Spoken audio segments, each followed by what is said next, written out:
یہ 10 اور 11 نومبر 1974 کی درمیانی رات ہے۔ لاہور کے علاقے شادمان سے اس دور کی مہنگی ترین گاڑی ٹویوٹا مارک 2 جس کا رجسٹریشن نمبر LEJ 9495 ہے نمودار ہوتی ہے۔ یہ گاڑی جس میں 2 مرد اور 2 خواتین سوار ہیں جب شادمان اور شاہ جمال کے سنگم پر واقع گول چکر پہنچتی ہے تو نامعلوم افراد اچانک اندھا دھند فائرنگ کرنا شروع کر دیتے ہیں۔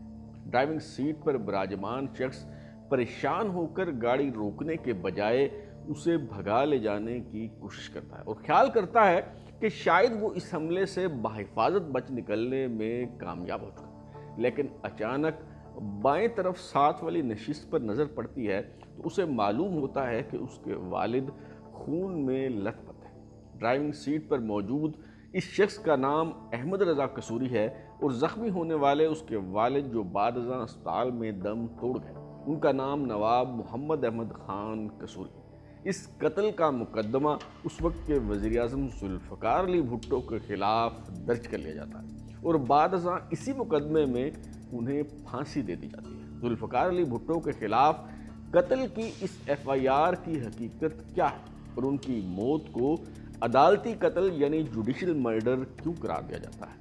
انکہی کے اس سلسلے میں ہم یہی جاننے کی کوشش کریں گے۔ اس سلسلے کی پہلی قسط کے ساتھ میں ہوں بلال غوری اور آپ دیکھ رہے ہیں ترازو۔